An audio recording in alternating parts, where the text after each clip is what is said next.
भीष्म पितामह ने मृत्यु के लिए मकर संक्रांति का दिन ही क्यों चुना? भीष्म पितामह महाभारत के एक प्रमुख पात्र थे जिन्हें उनकी सत्यनिष्ठा, बलिदान और प्रतिज्ञा के लिए याद किया जाता है। उनका जीवन और उनकी मृत्यु दोनों ही अद्वितीय और प्रेरणादायक हैं। उनकी मृत्यु के समय के चयन के पीछे एक गहरी आध्यात्मिक और सांस्कृतिक मान्यता जुड़ी हुई है। उन्होंने मकर संक्रांति के दिन अपने प्राण त्यागने का निर्णय क्यों लिया, ये समझने के लिए हमें उनके व्यक्तित्व, उनकी इच्छा मृत्यु का वरदान और मकर संक्रांति के महत्व को समझना होगा। भीष्म पितामह का व्यक्तित्व और इच्छा मृत्यु का वरदान। भीष्म पितामह का असली नाम देवव्रत था। वे गंगा और राजा शांतनु के पुत्र थे। उन्होंने अपने पिता की इच्छाओं की पूर्ति के लिए आजीवन ब्रह्मचर्य का व्रत लिया और कभी विवाह न करने की प्रतिज्ञा की। उनकी इस महान प्रतिज्ञा के कारण उन्हें भीष्म नाम दिया गया। देवताओं ने उनकी इस महान प्रतिज्ञा और बलिदान से प्रसन्न होकर उन्हें इच्छा मृत्यु का वरदान दिया। इसका अर्थ था कि भीष्म अपनी इच्छा से अपने प्राण त्याग सकते थे और मृत्यु का समय स्वयं चुन सकते थे। ये वरदान उन्हें अजेय और अमर बना देता था जब तक वे स्वयं मृत्यु का चयन न करें। महाभारत युद्ध और भीष्म पितामह की मृत्यु। महाभारत युद्ध के दौरान भीष्म कौरवों की ओर से लड़े क्योंकि वे हस्तिनापुर के प्रति अपनी निष्ठा से बंधे थे। हालांकि वे पांडवों के प्रति भी स्नेह रखते थे।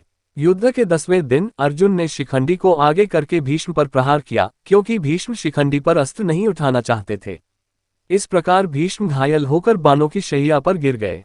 भीष्म ने युद्ध में घायल होने के बाद तुरंत मृत्यु का वरण नहीं किया क्योंकि वे जानते थे कि मृत्यु के लिए शुभ समय का चयन करना महत्वपूर्ण है। उन्होंने अपनी इच्छा मृत्यु के वरदान का उपयोग करते हुए प्राण त्यागने के लिए मकर संक्रांति का दिन चुना। मकर संक्रांति का महत्व। मकर संक्रांति हिंदू धर्म में एक अत्यंत शुभ दिन माना जाता है। इस दिन सूर्य धनु राशि से मकर राशि में प्रवेश करता है और उत्तरायण सूर्य का उत्तर दिशा में गमन प्रारंभ होता है। उत्तरायण को आध्यात्मिक दृष्टि से मोक्ष प्राप्ति के लिए अनुकूल माना जाता है। हिंदू धर्मशास्त्रों के अनुसार उत्तरायण काल को देवताओं का दिन और दक्षिणायन को देवताओं की रात कहा गया है। ये भी मान्यता है कि उत्तरायण के दौरान मृत्यु को प्राप्त व्यक्ति को मोक्ष की प्राप्ति होती है और वह पुनर्जन्म के चक्र से मुक्त हो जाता है। भीष्म पितामह ने मकर संक्रांति का दिन इसलिए चुना क्योंकि वे एक ज्ञानी और आध्यात्मिक व्यक्ति थे। उन्होंने ये सुनिश्चित किया कि उनकी मृत्यु शुभ काल में हो ताकि उन्हें मोक्ष प्राप्त हो सके। आध्यात्मिक और सांस्कृतिक दृष्टिकोण। भीष्म पितामह का निर्णय भारतीय सांस्कृतिक और आध्यात्मिक परंपराओं का प्रतीक है। हिंदू धर्म में मृत्यु को केवल शारीरिक शरीर का अंत माना जाता है, आत्मा अमर होती है। मृत्यु का समय और स्थिति आत्मा की यात्रा और अगले जीवन को प्रभावित कर सकते हैं। मकर संक्रांति जैसे शुभ दिन पर प्राण त्यागने से आत्मा को उन्नति और मोक्ष प्राप्ति में सहायता मिलती है।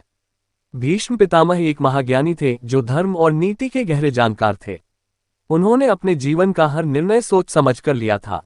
उनकी मृत्यु का समय चुनने का निर्णय भी उनकी गहन आध्यात्मिक समझ और विश्वास को दर्शाता है। भीष्म पितामह का अंतिम संदेश।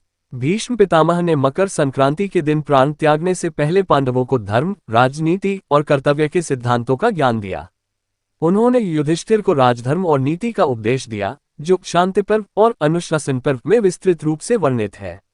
ये संदेश उनकी दूरदृष्टि और ज्ञान का प्रमाण है। वे केवल एक योद्धा नहीं थे बल्कि एक आदर्श व्यक्तित्व और मार्गदर्शक भी थे। निष्कर्ष। भीष्म पितामह का मकर संक्रांति के दिन प्राण त्यागना उनकी आध्यात्मिकता, इच्छा शक्ति और भारतीय परंपराओं के प्रति उनकी गहरी आस्था को दर्शाता है। ये निर्णय उन्होंने अपनी आत्मा के मोक्ष और लोक कल्याण के लिए लिया। उनकी इस कथा से यह शिक्षा मिलती है कि जीवन और मृत्यु दोनों में समय और स्थिति का महत्व है।